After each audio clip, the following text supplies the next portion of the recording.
Ellis podcast. It is Monday, and we are trying something new today, ladies and gentlemen. We are going to do the week that was in professional wrestling. We're going to go back, look at the last week, starting with Monday Night Raw a week ago, up through all the activity of what was really Saturday. There was no events on Sunday, but I'm hoping to do this as a regular thing, just going back and looking at the week that was. I'm actually have started playing around with a newsletter-like update on the professional wrestling scene that takes a lot of stories from the week, puts it in there, events, the results, my scoring of those results based on what I saw in the ring. And I put together the first pilot issue of it, and honestly, it's not where I want it to be yet, but hopefully I can get it there shortly, and would love to get that out. Maybe even start a Patreon page and see if people are interested in purchasing it. A la, Dave Meltzer or, some of the other really good writers and podcasters out there that have their own Patreon sites and subscription services. So, but anyway, for today, I just wanted to go back and look at the week that was across some of the major promotions that are on television. Yes, better or worse, I watch most of them, and just give you an update of what's going on, what's happening, a little bit of my take on it. So if you could, please make sure you subscribe to the podcast, whether that's at Apple, Spotify, YouTube. Just click subscribe. It generates more views. It gets this podcast out to more people, and I would really appreciate that. Tell a friend, let others know about it. That is my ask of you. Also, if you could follow me on social media, X, Instagram, it's at TellUsEllisHQ. And then if you have questions for the show, suggestions, ideas, just email me, jamie@tellusellis.com. And with that, let's go into the week that was in pro wrestling.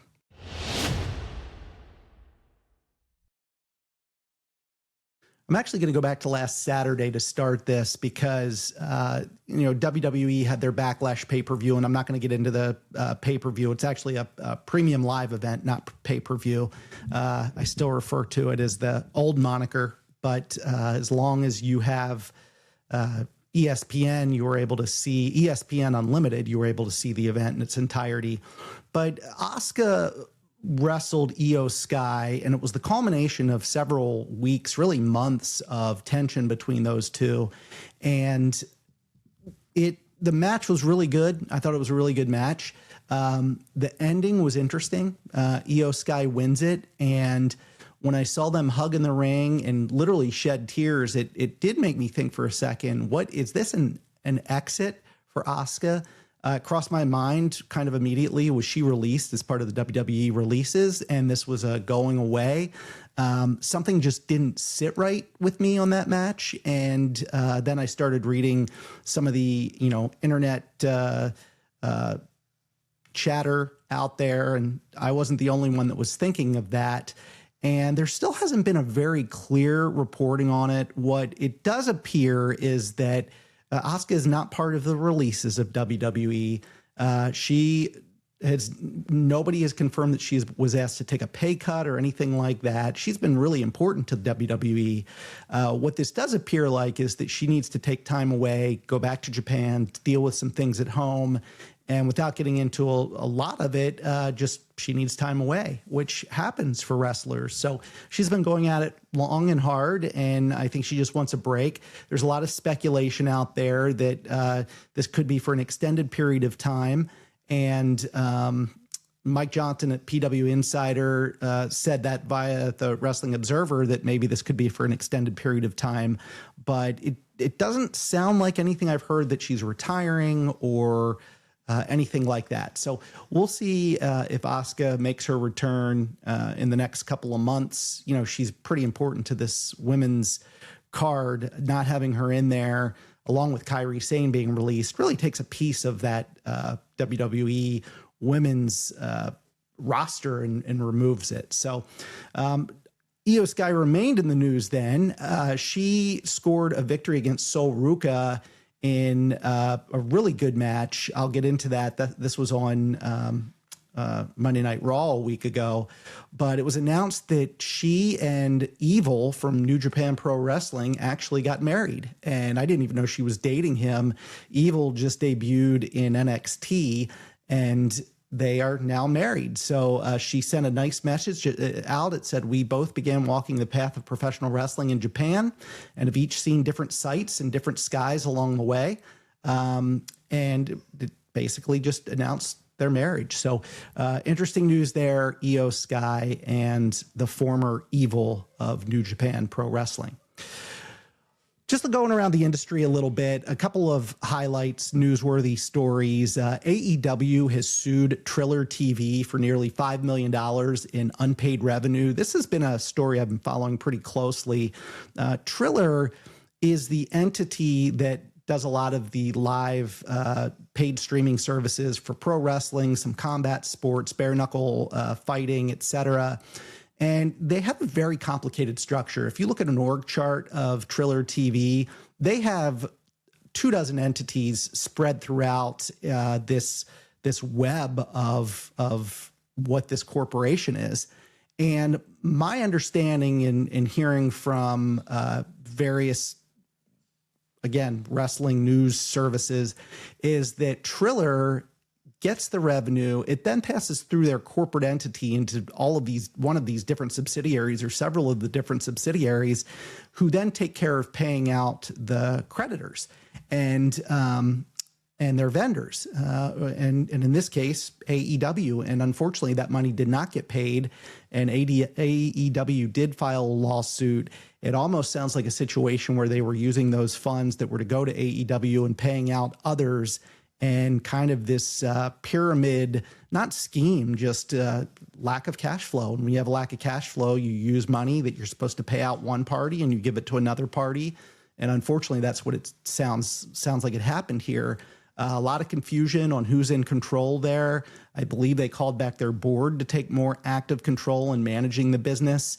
Game Changer Wrestling's Brett Lauderdale told Post Wrestling that he remains optimistic that the Triller TV entity will be sold and continue operating. That is a big arm for GCW and getting their content on the air. So this story about AEW not being paid could be a bigger story about whether Triller TV is going to operate in an ongoing way or whether they are going to have to file bankruptcy.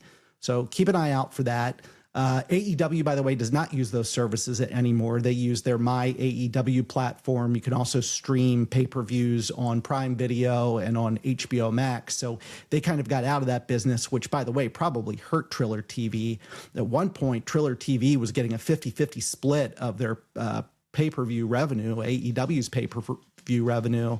When that goes away, obviously, that's a big loss in funds that Triller TV is no longer receiving. More AEW news. Tony Khan has pushed back on rumors out there that ultimately when Paramount purchases Warner Brothers Discovery, that AEW may be left out of this deal in the form of a television partner. That Paramount may not want to continue having AEW programming on their channel. Now, this was all kind of just rumors out there. There's no one has said this that has any stake in this. It's just a rumor flying out there that, Paramount hosts UFC events. UFC is part of the TKO. TKO owns an arm of WWE. Is Paramount going to want to be in this business of having part TKO partners and then AEW in there? Is TKO going to be okay with that?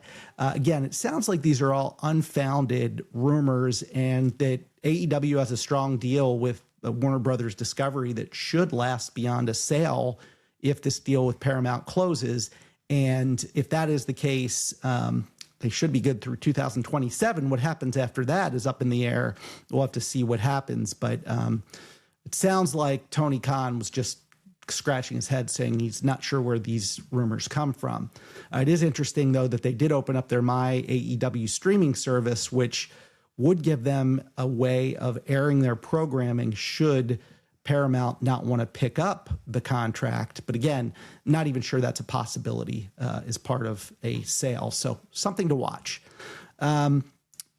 AEW continues to pursue some of these WWE releases, specifically the New Day, Kofi Kingston, Xavier Woods. They have interest. It sounds like there are a lot of teams that have interest, from the Young Bucks, who would love to do some shows with them, to FTR, who has wrestled them in the past. It sounds like there's a lot of interest there. It's interesting. Their non-compete is up right before AEW's All In big pay-per-view in London. Will be interesting to see if they show up on that show. I would not be surprised should they want to sign these two. I think it would be good. It would be good to see them involved with AEW in the tag team division. AEW is also, there's been some rumors about Aleister Black coming back to AEW. Not sure that's going to happen or not. Feels like they wanted to go in a different direction with the House of Black.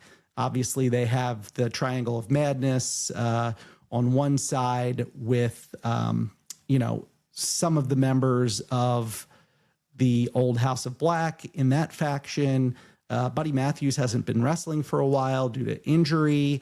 And then Brody King has had a nice run as a singles wrestler recently. So not sure they would want to bring him back in any type of faction. So we'll see what happens with Aleister Black. Then finally, there was news that AEW was interested in bringing in Mick Foley.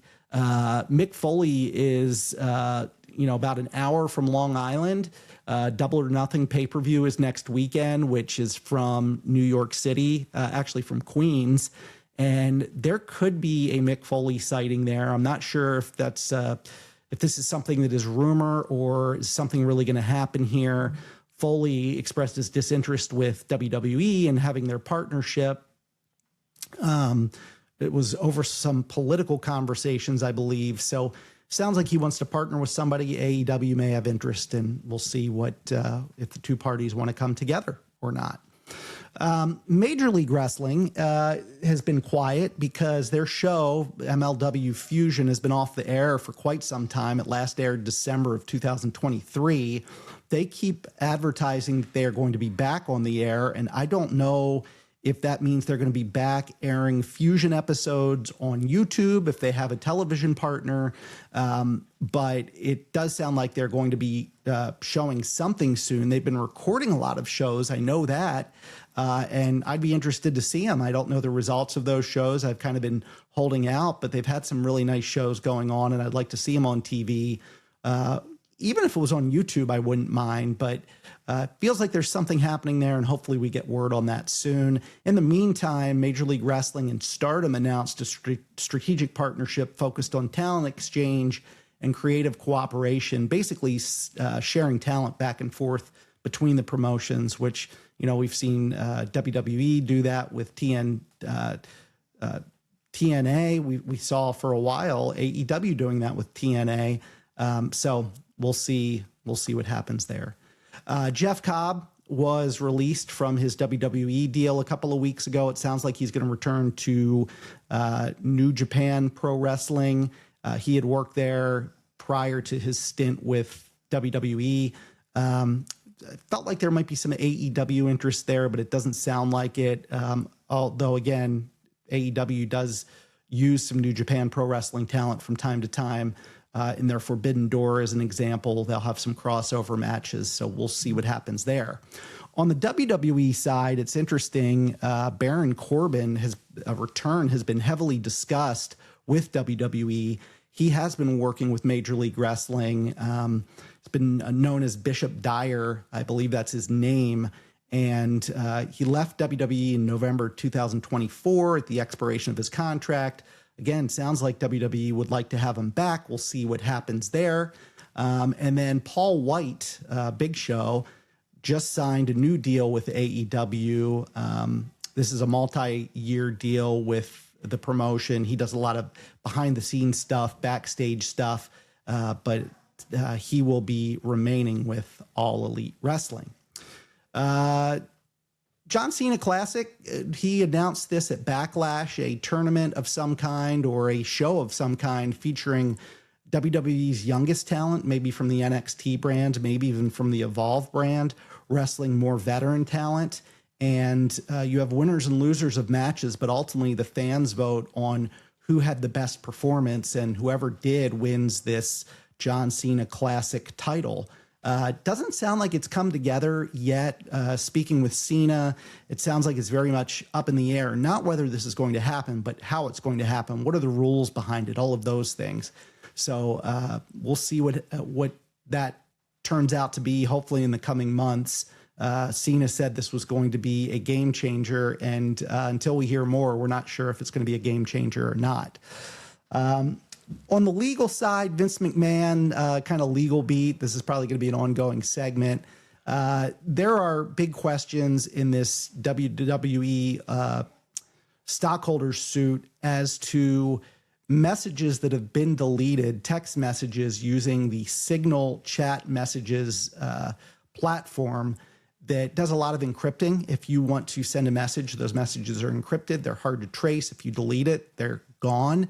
And there are messages that the attorneys for the other side are looking for that are no longer there.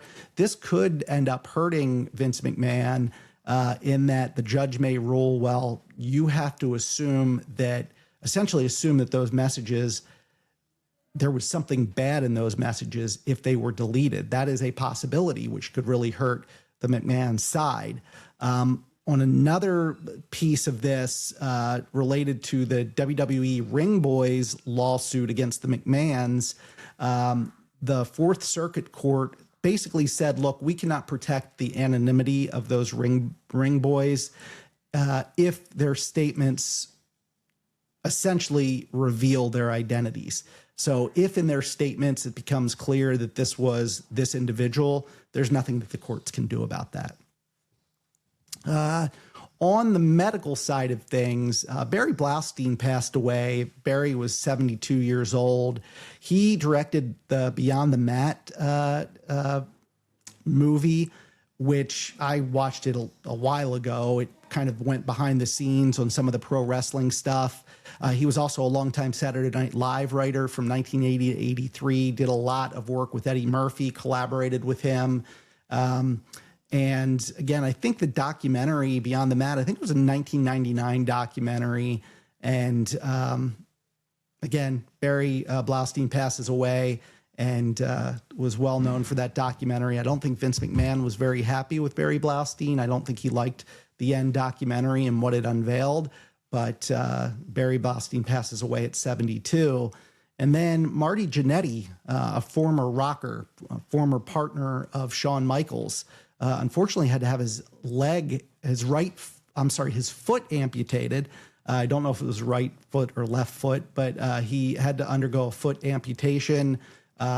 Doctors have been considering this procedure and talking to him since 2020 about it. He had an ankle reconstruction surgery, and it just got to the point where the best answer was to amputate his foot. So Marty Jannetty, he was actually thrown around in Raw this week, his name as a blast to the past, that second fiddle to a tag team that is not the one carrying the team, just kind of known as the Marty Jannetty. So that's it for news. Let's get into some shows for the week.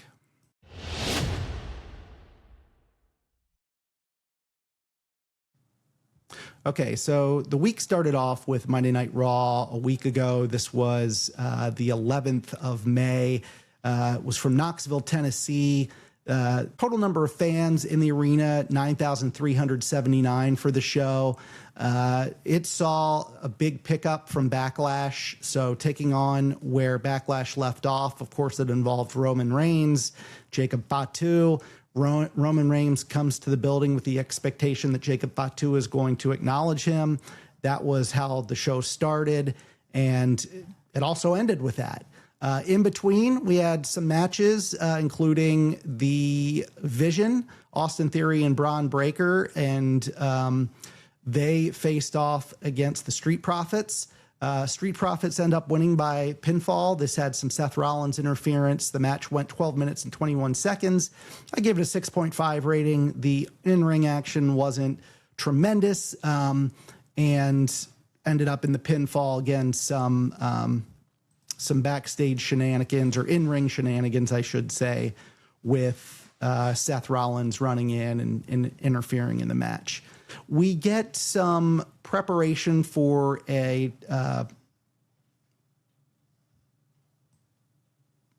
triple A match that's coming up that will involve El Grande Americano Original and El Grande Americano. So some backstage talk on that. We also have some promos related to Penta and Ethan Page and Rusev and Javon Evans. That feud's been going on for a little bit. We ultimately get a match between Javon Evans and Rusev. Javon Evans, fans really like him. The crowd reaction to this, I rated it a 7. Overall, from a match standpoint, I rated this one a 6.83. Match went 12 minutes and 7 seconds. Javon Evans ends up winning it by pinfall. A lot of backstage promos. Dominic Mysterio, Io Sky, and Asuka had a segment that saw Asuka taking her bag and walking out of the arena with it. Definitely was a goodbye segment. We see Roman Reigns with Jimmy Uso. We see Dominic Mysterio. We end up with a match between Io Sky and Sol Ruca. I talked about that before. Really, really good match. I marked it the match of the night. Io Sky ends up winning against Sol Ruca. She gets the pinfall on her. The match went 12 minutes and 27 seconds. I rated it a 7.67. Again, match of the night for me from last week's Raw. We later get Obafemi doing his Obafemi challenge. Apparently nobody wants to come out and fight him, which is a little disappointing. How can you not have somebody want to fight this guy? It ends up being Angel and Berto that are kind of literally drug into the match that lasted 52 seconds. It was a handicap match. Obafemi wins it. Hard to rate those matches when it's such dominance.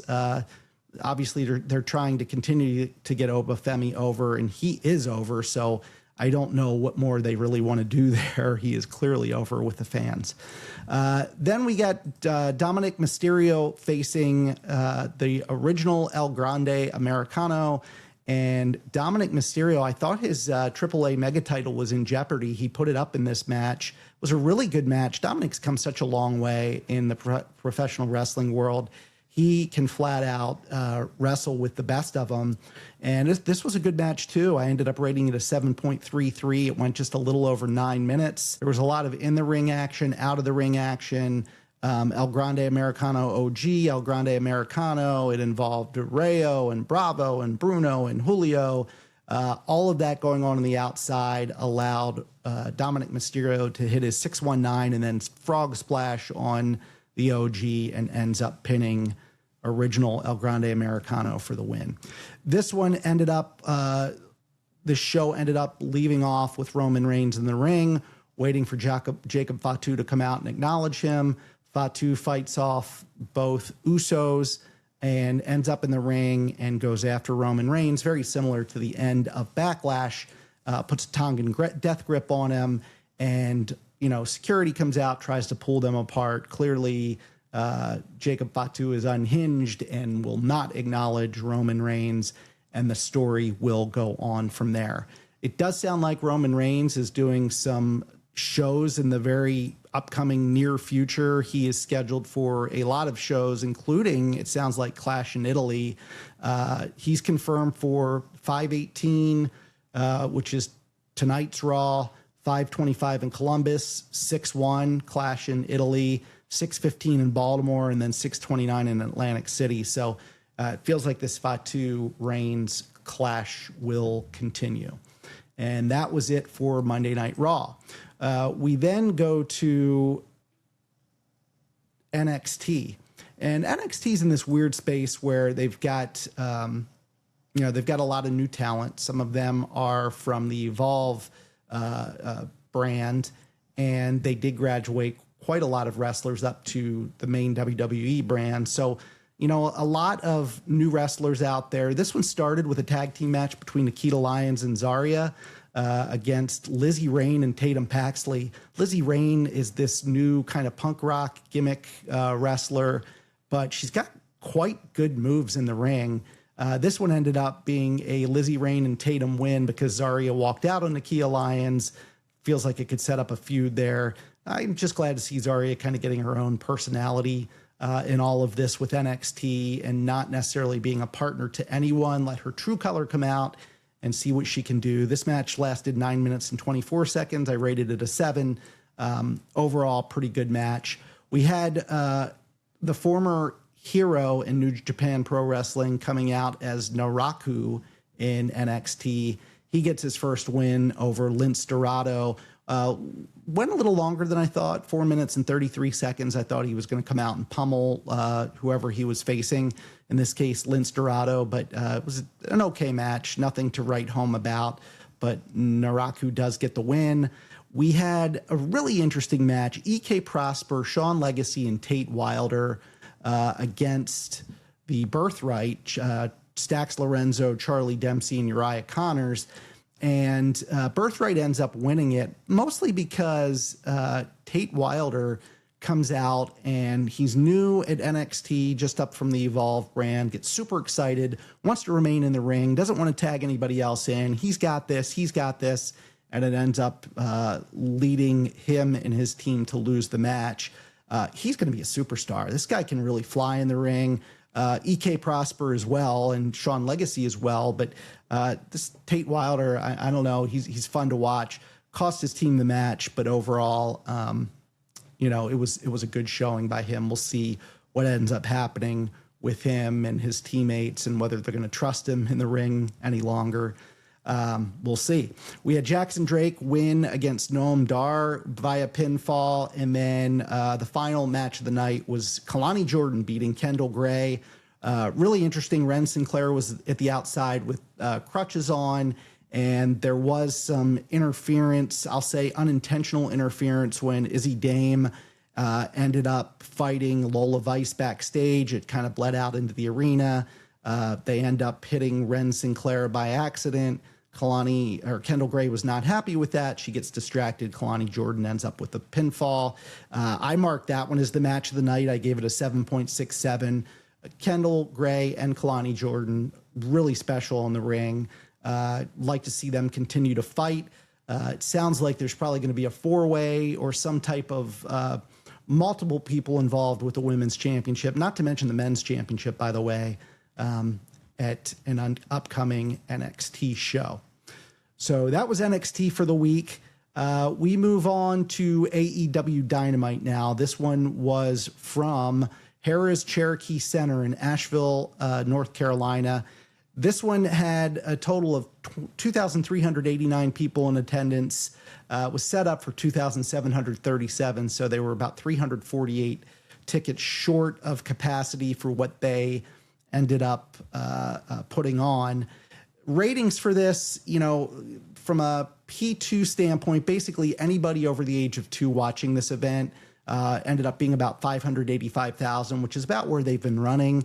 P18 to 49 rating was about a 0.1, which again is right around where they've been running. I think Dynamite's been fantastic lately. Absolutely a must-see show. In fact, when I look at some of these matches, I had 3 of them rated a 7 or better.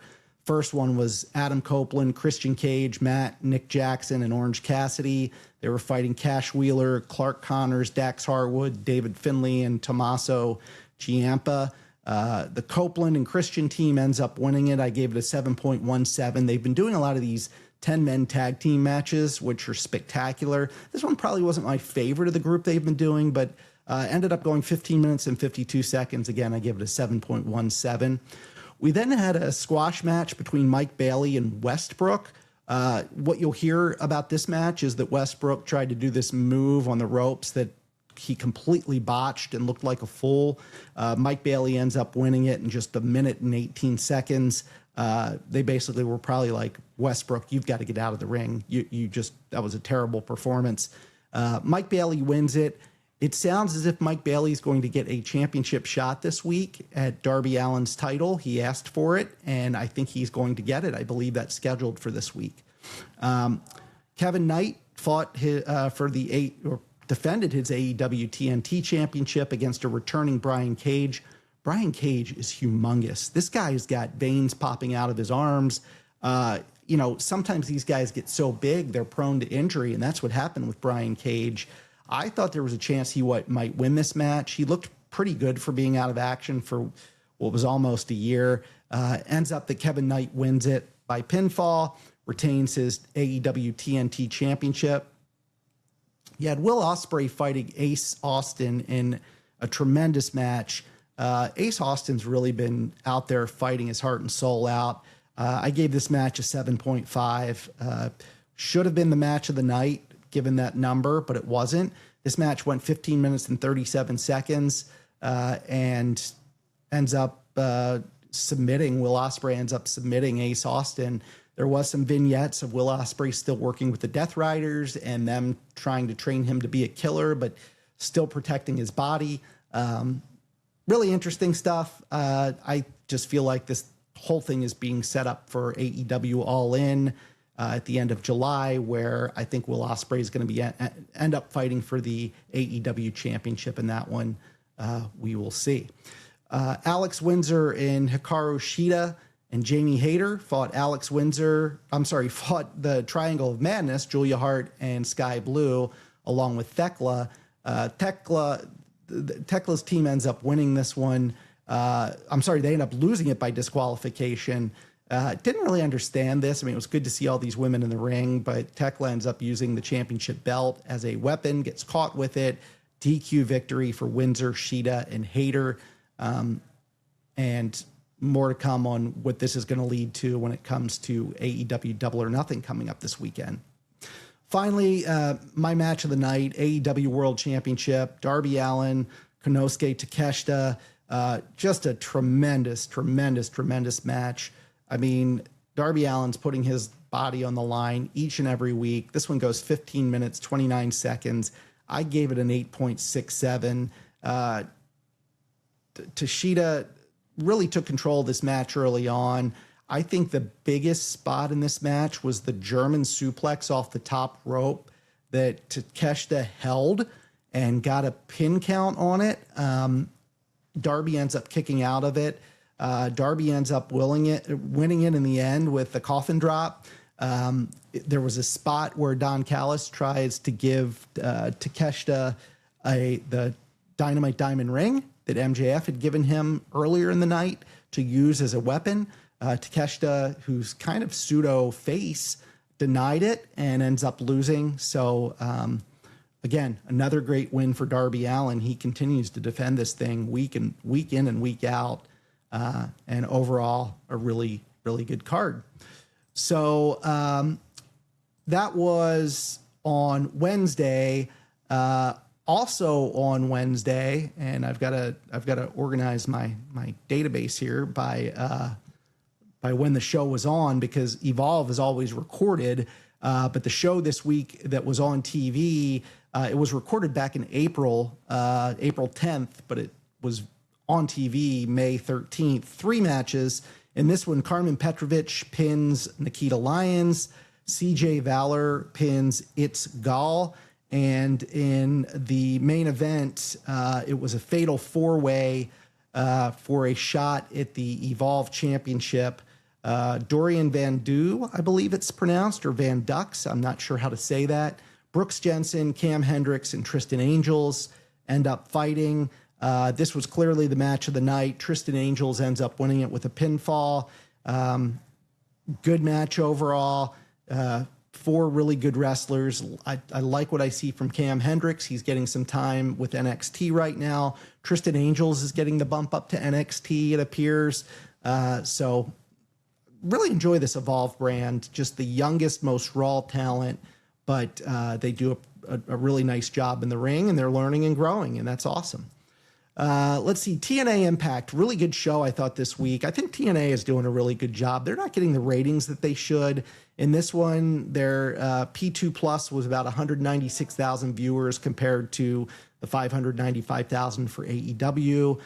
Their rating for the age 18 to 49 demographic was 0.03, quite a bit lower than AEW's. They ended up having 1,575 people in the building. show was really good. There was a battle royal to determine the number one contender for the TNA championship. And Eric Young surprisingly ends up winning this. Elijah had a really good performance in that battle royal. I think, let's see, I counted one, let me see, 1, 2, 3, 4, 5. I counted 6 people that he threw out of the battle royal. Had a really good showing. It ends up being Eric Young and Elijah in the final 2 competitors. Eric Young ends up throwing Elijah to the floor. Eric Young, a former 2-time TNA champion, is now a number 1 contender for the title. Casey Navarro against AJ Francis in a grudge match. They were partners at one point. This match didn't do a lot for me.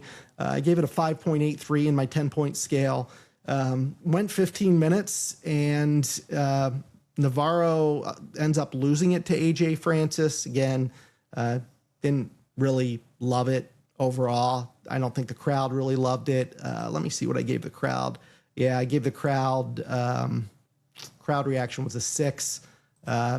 Just not a lot of excitement. That could have been for the last 2 matches, which I thought were much more exciting. There was a tag team match between the Diamond Collective, specifically Mila Moore and Victoria Crawford, against Allie and Rosemary. It's great to see Allie back in the ring, the former Bad Bunny with AEW, and Allie and Rosemary end up winning this one. I think we're going to see more variations of these groups continue to fight into the future, at least into the near future. But I ended up giving that a 6.33. But the clearly the match of the night was the X Division Championship between Leon Slater, Cedric Alexander. Leon Slater, if he wins this match, will hold the X Division title longer than anybody in TNA history. This match went 22 minutes, really great back and forth. The crowd was into it. I ended up giving the crowd reaction an 8. The in-ring execution, I gave it a 7. I probably should have gone a little bit higher there. Overall, this thing ranked out at a 7.5 for me. Cedric Alexander wins it in the end. I was shocked. I was surprised they didn't give Slater the belt for a longer period of time, let him win and be the longest ever X Division champion. That did not happen. And so Cedric Alexander brings the X Division title back to the system. Very interesting. We move on to WWE Smackdown this week. There were a total of 6 matches. It started with Trick Williams against The Miz. This was a non-title match for the WWE United States Championship. The Miz just doesn't excite me. They keep throwing him out there. He's the butt of all jokes. Kit Wilson kind of out there as well. Lil Yachty was out at ringside with Trick Williams, and Trick ends up winning this. It was an 11-minute match. I gave it a 6.17, not the most exciting match. Trick doesn't seem to move quite as good as he has in the past, and I think it's just because he's put on so much muscle. But he ends up winning the match, and again, The Miz just keeps taking losses. By the way, this took place in Columbia, South Carolina at Colonial Life Arena. This arena seats a little over 16,000 people. The setup for WWE was about 9,500 people. They end up getting just over 9,200 people in the arena. I don't have the ratings, the television ratings yet for this one, but the crowd was pretty loud. Again, close to 10,000 people. Match number 2 was a non-title match, but the women's tag team champions Brie, Bella, and Paige fought Julia and Kiana James. More miscommunication between Julia and Kiana James. You feel like maybe they're splitting apart at some point. I'd love to see Kiana get a run on her own just to see what she can do. I think she's been really impressive in the ring. She had success in Elimination Chamber, so would love to split these two up. We'll see what comes of it. But Brie, Bella, and Paige end up winning this. Again, I gave this one a 6.17 as well. It was okay. Ricky Saints and Carmelo Hayes fought. It was the first time Carmelo Hayes has been in the ring for a little while. I think he had a little bit of an injury. Crowd was kind of down in this one, and I ended up giving this one a 6.5. They moved well in the ring together. I don't think the crowd's completely bought into Ricky Saints yet. I think people do like Carmelo Hayes. I almost wonder if he should have some type of heel turn to get a little more fan reaction. In the end, I really wasn't certain who would win this, considering Ricky Saints was brought up. He loses to Cody Rhodes, but he ends up losing this one as well. Carmelo wins it by pinfall, and Ricky Saints with another loss in WWE. We then have Damian Priest taking on Tama Tonga, and wasn't sure what would happen here either, but Damian Priest ends up winning it by pinfall. This one I gave a 5.83. These two just don't move as well in the ring as I would like. I've said before I'd like to see Tama Tonga do more solo stuff, not solo Sikoa, but just solo stuff. After the match, Tama Tonga destroyed Priest. Tama Tonga is kind of the, I would say, the closest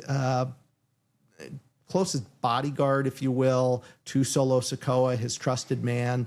I don't think they trust Tama Tonga as much, and Tama Tonga has been spending time with Shinsuke Nakamura a little bit, so a little bit of question on allegiances there.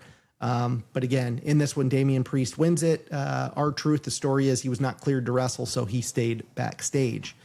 We then had a tag team match between Alexa Bliss, Charlotte Flair, and B-Fab and Michin. Jade Cargill was on the outside. A lot of good mic work in this one before the match, both with Jade Cargill and especially Charlotte Flair. Alexa Bliss and Charlotte Flair ends up winning this one by disqualification because Jade Cargill interferes as Alexa was about to make the pinfall. Huge grudge here. A lot of questions about Rhea Ripley, and Alexa says we need somebody to help us, and Charlotte is saying we don't need any help. As you know, Alexa, I don't like help. So not sure where they're going to end up here with Rhea Ripley, Alexa Bliss, Charlotte Flair. Is it going to cause fly in the ointment to get her involved? We'll see where they take this. But I do like this dynamic here with Charlotte, Alexa, and especially with Jade Cargill. We then had the main event match, which essentially ended up becoming Royce Keys versus Gunther, with the winner getting a shot at Cody Rhodes at the Clash in Italy. And the reason for this was Gunther was supposed to sign a contract, drug his feet on it, never signed the contract. Cody Rhodes even came out in the ring, set up a table, set up a chair, said, come out here, sign this contract. Gunther waited and waited. All of a sudden, Royce Keys comes down and says, I'm going to sign this contract. And with that, right away, it was, let's set up a match between the two of you. Winner gets a chance at Cody Rhodes for the championship. So that's what happened. And this was a good match. I gave it a 6.67. Went 15 minutes and 53 seconds. And there was some interference in this match. Solo Sikoa, who's trying to get Royce Keys on his side, as the referee was knocked out, he throws a chair in the ring for Royce Keys to use against Gunther. He doesn't do it, but while his back's turned, Gunther gets the finishing move on him, the pinfall, and the victory. So that's how we ended up on Smackdown. There was what I thought was a really, really nice event, Ring of Honor Supercard of Honor on Friday night. Ring of Honor is not done a lot. They've not done a lot to spend time building up matches, building up their roster, getting stories in place. And that is my biggest frustration with Ring of Honor, because they've got some good talent and I feel like they've just been wasting it. Now, one good thing they decided is they're going to do more recording of Ring of Honor in Jacksonville and not necessarily at the beginning of a Dynamite or a Collision, which I think suits them well. They did do a decent job building up this card, and the card was long. I mean, there were 13 matches on this card. And at the end of the day, I thought it was a really good card. They ended up having over 2,000 people in attendance at the Wacomico Youth and Civic Center in Salisbury, Maryland. And just let's run through it really quick. Sammy Guevara pins Action Andretti. That was match one. You had Roosh coming out doing a squash match in 42 seconds against LSG. They continue to build Roosh. I'm tired of hearing it, if you want the bull, you're going to get the horns. I feel like Rush needs to develop something a little more than that. Match number 3 was Mina Shirakawa and Queen Aminata against Janai Kai and Lacey Lane. I like Janai Kai. I like the work that she did in MLW when she was there. She was the champion in MLW for a while. Lacey Lane was formerly with the WWE. Mina Shirakawa and Queen Aminata ends up winning this one. I thought Mina Shirakawa looked really good in the ring, really quick, hit all of her moves, really well done.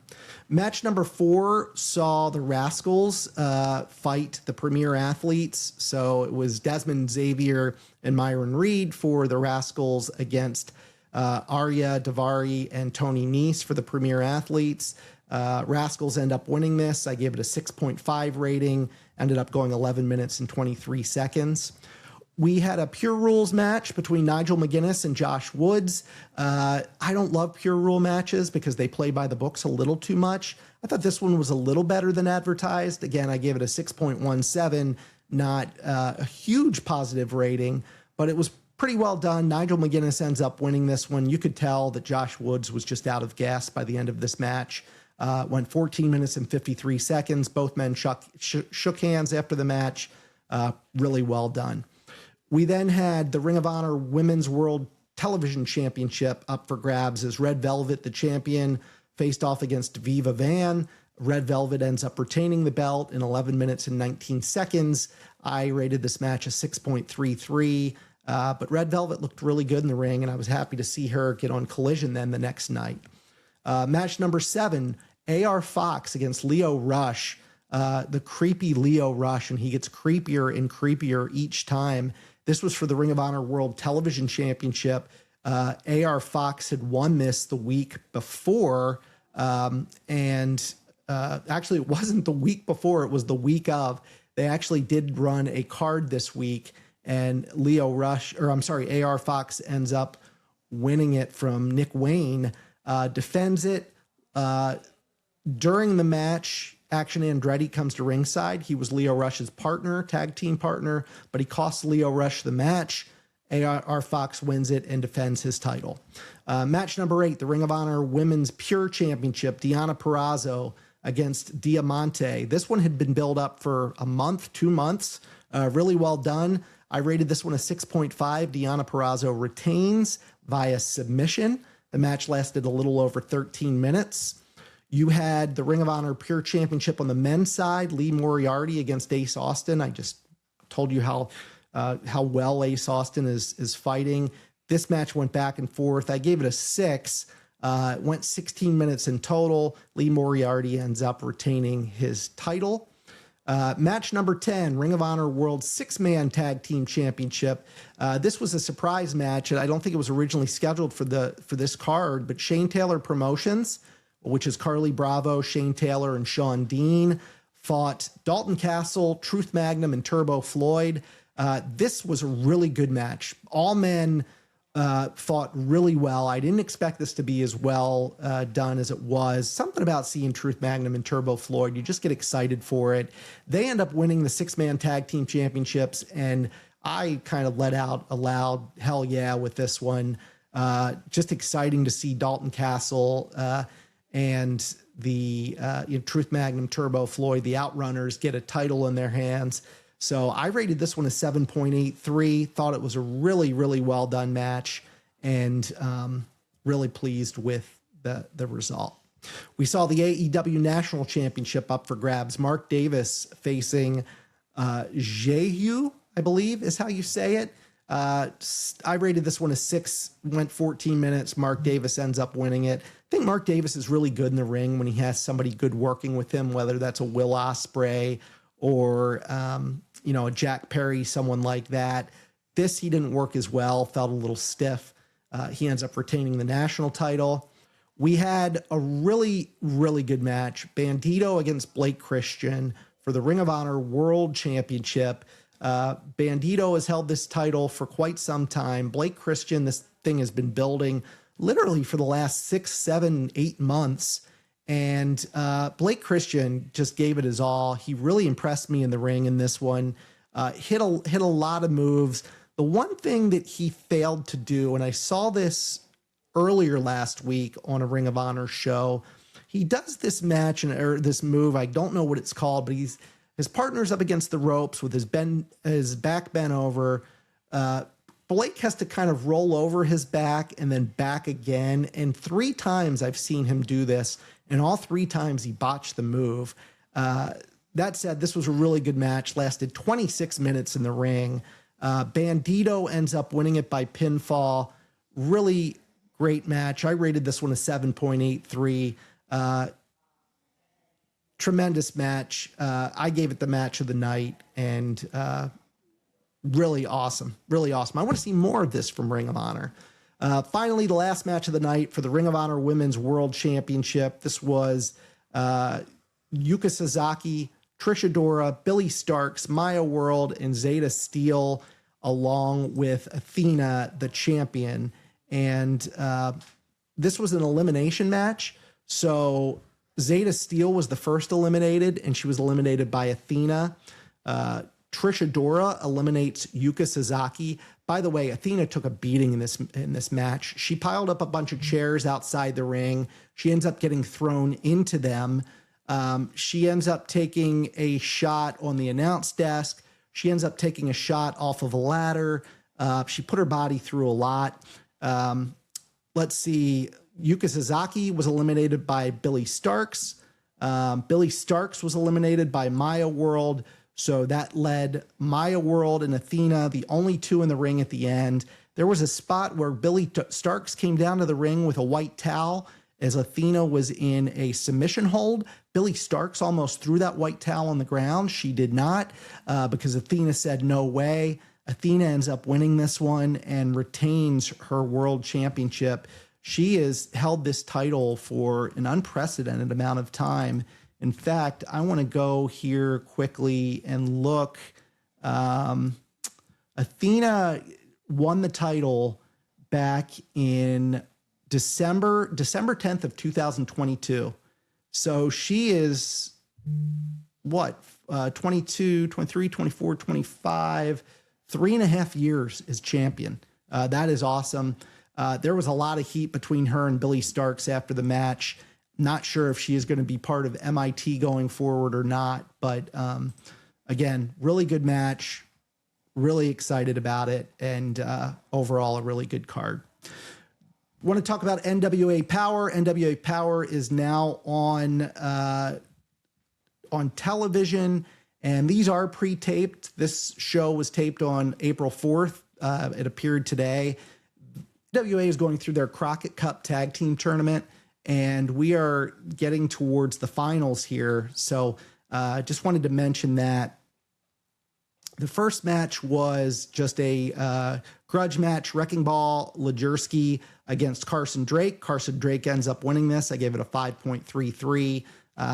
One thing you have to keep in mind when you're looking at NWA versus AEW, there's still good wrestlers in the NWA, but when you're not always when you don't always have 2 good wrestlers in the ring, you don't always get the results that you would hope that you would get. So that was the first match of the night. You then had a tag team tournament match. The Good Brothers, Doc Gallows and Carl Anderson, against the Country Gentlemen, Aze Kazanza and Casey Kazana. The Country Gentlemen end up winning this, which was a shock to me. I gave it a 5.67. This was a semifinal match in the Crockett Cup. Really cool to see the Country Gentlemen in the finals, but was surprised that the Good Brothers ended up losing it. And then on the other side, you had the Titans of Calamity, who had to qualify for this tournament. A couple weeks back, they had to fight in 3 matches just to get into the tournament.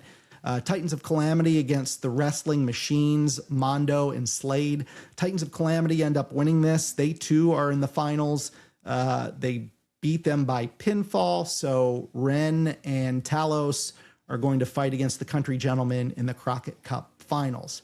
We had an NWA World Women's Championship, Natalia Markova, the champion, against Serena Vale. This was a really good match. I gave it a 6.33. It was a match of the night for me. Now, Natalia retained her title in this, but got beat up pretty good. After the match, Greta, the big giant Greta, comes to ringside. She grabs Markova by the throat and choke slams her. Then Tiffany Nieves comes out. She won the Burke Bouquet by winning a match or a tournament the week before. By winning that Burke Bouquet, she ends up getting a title match at any point in time. She cashed it in right then and there, and Tiffany Nieves ends up winning the NWA World Women's Championship against Natalia Markova. And that was it for NWA. I'm going to wrap up by talking about Collision last week, another great show. This one from, again, the Wacomico Youth and Civic Center. They did a 2-night show in Salisbury, Maryland. First was the Ring of Honor event, and now this event. Match 1, Shane Taylor Promotions against the Conglomeration. It was Kyle O'Reilly, Mark Briscoe, and Orange Cassidy against Carly Bravo, Lee Moriarty, and Sean Dean. The Conglomeration ends up winning this one, and this was considered a AEW World Trios Championship Eliminator match. So they end up retaining. Shane Taylor Promotions will not get another shot against them. Match number 2 for the AEW TBS Championship. It was Willow Nightingale against Red Velvet. Red Velvet that felt like she should get a title shot, and she did. Really good match. Went 13 minutes. I gave it a 7 rating. Willow Nightingale ends up retaining the title.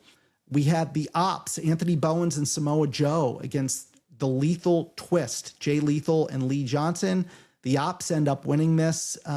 Was a good match. It was kind of mentor against mentee, as it was Samoa Joe, the mentor, against Jay Lethal, the mentee. The Ops, again, ends up winning this one. And I rated this one a 7 as well. Pretty good match. It went 11 minutes and 48 seconds. You had a non-title match. The Divine Dominion, who are the AEW Women's Tag Team Champions, they end up performing in a squash match against Allie Katch and Kai McKenna. It was a quick match, 1 minute and 50 seconds. This was an eliminator match where if it goes over 5 minutes, the opponents would have received a title shot, but it then ends up in 1 minute and 50 seconds. I'll tell you, Divine Dominion looks really dominant right now. They look really good in the ring, and yeah, it's a good tag team. Match number 5 on the card was the Rascals in a 6-man tag team match. So Desmond Xavier, Myron Reed, Zachary Wentz against Clark Connors, David Finley, and Mark Davis. The team of Connors, Finley, and Davis end up winning this one by pinfall. I gave this a really good score, 7.17. I thought it was a really good match. I love Clark Connors and David Finley. I think they wrestle well together. I hope they get a push. You put Mark Davis in there, that's a good trios team. I really like that trios team. So again, good match overall. And then it ended AEW Collision with a AEW World Championship match. Darby Allin puts his title on the line again. I just want to check this. AEW, Darby Allin has fought going back to May 6th, and today is May 18th. But between May 6th and May 16th, he fought Kevin Knight, Pac, Takeshita, and now Sammy Guevara. And this match went 17 minutes and 6 seconds. It was really good to see Sammy Guevara back in AEW and off of Ring of Honor. I really hope he gets back to AEW. He is really good with the mic. He is the Spanish God, Sammy Guevara. He is one of the pillars. I just love his mic action. There were some good spots in this, some table spots off of a ladder. Guevara hit one that was devastating, missed on one that was devastating to him. And Darby gets through another tough match, but wins it again. This was the match of the night and rated as 7.67. Darby continues to impress as the AEW World Champion. So that was the week in wrestling. Now, just a couple of notes as we look ahead. Let me start with AEW really quick. So this week, there is going to be a 3-hour Dynamite, essentially. It's going to be 2 hours of Dynamite and I guess 1 hour of Collision. We know Mark Briscoe is going to fight Tommaso Ciampa in a singles match. But I believe that Darby Allin is going to put his belt on the line against Mike Bailey. I believe that's scheduled for Wednesday. It's not showing up in Cage Match right now, but I believe that's the plan. Ultimately, this is going to lead into a Double or Nothing card, which is just phenomenal. Outside of the Stadium Stampede match. So you've got the Stadium Stampede match, which is Jack Perry, Chris Jericho, Kenny Omega, Matt Jackson, Nick Jackson, Bobby Lashley, and Shelton Benjamin against Andrade El Idolo, who's kind of a wild card here. Don't know if he's truly face or heel or if he's on Team Don Callis or not. Mark Davis. You've got Bishop Khan, Ricochet, Toa Leona, and then you have Clark Connors and David Finlay. That will be a Stadium Stampede match. These matches have taken place all over stadiums when they occur. It's a lot of really good wrestlers. Not sure it's going to do much for me. I think that is probably the weakest match on the card for me. By the way, this is coming from the Louis Armstrong Stadium in Queens, New York, on Sunday, the 24th. You have the AEW International title match, which is just going to be phenomenal. Kazuchika Okada against Konosuke Takeshita.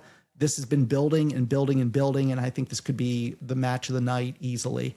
Very excited about that match. You've got the AEW World Tag Team title match. It's an I Quit match. FTR, the champions with Stokely, will fight Adam Copeland and Christian Cage.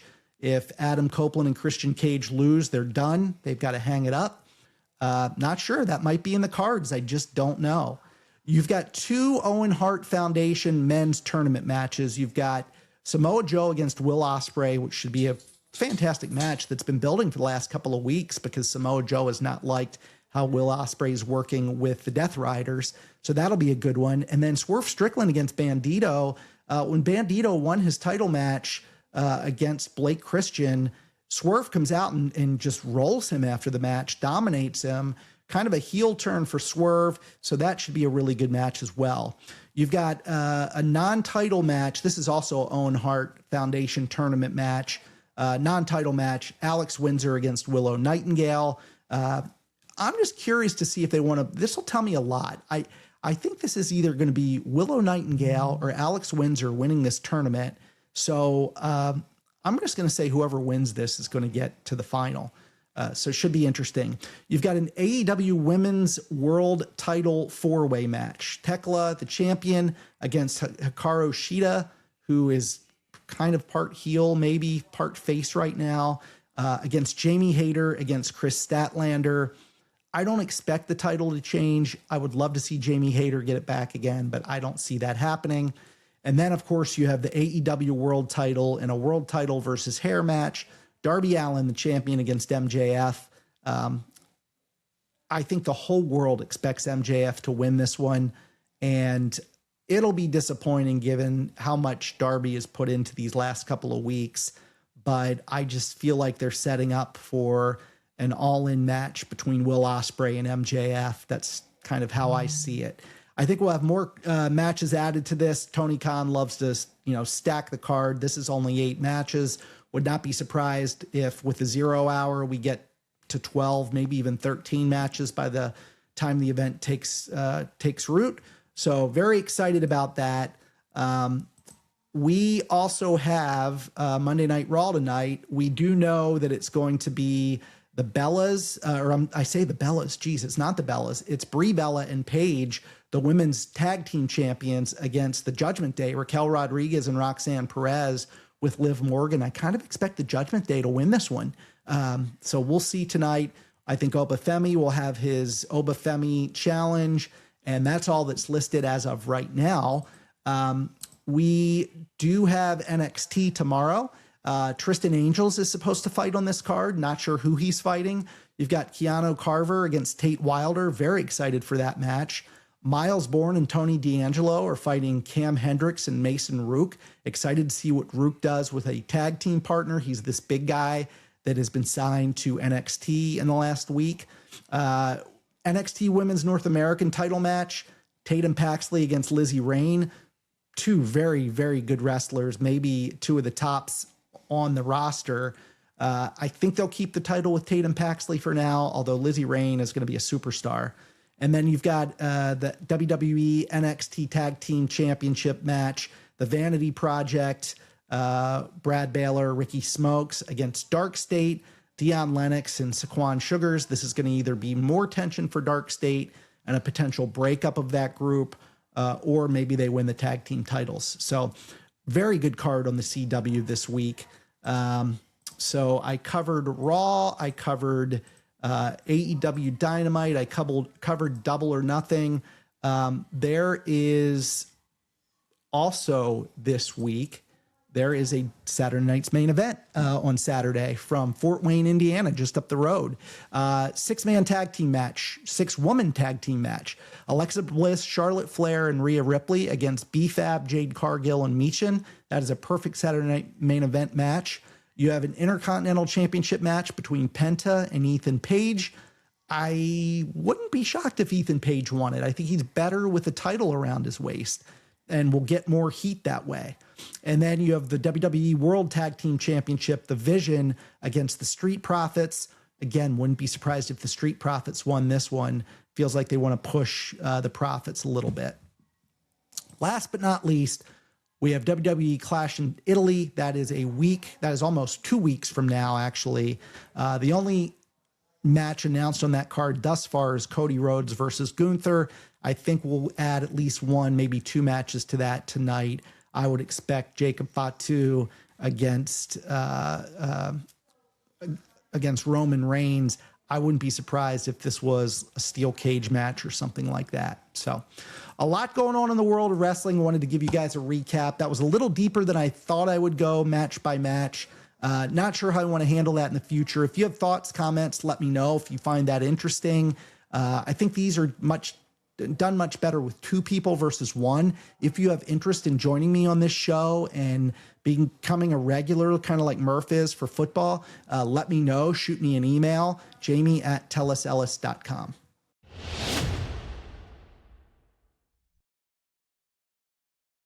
All right, everybody, that's a wrap. Appreciate you watching, listening. Make sure you subscribe on Apple, Spotify, YouTube. Please do that. The more followers I have on there, again, the more exposure I get, and I can bring you even better content. So please, please, please do that. Follow my social media channels at TellUsEllisHQ. And again, if you want to join the show or be a partner on the show, love to do this with somebody else. Just shoot me an email, jamie@tellusellis.com. Until next time, we will see you later. Thanks for joining.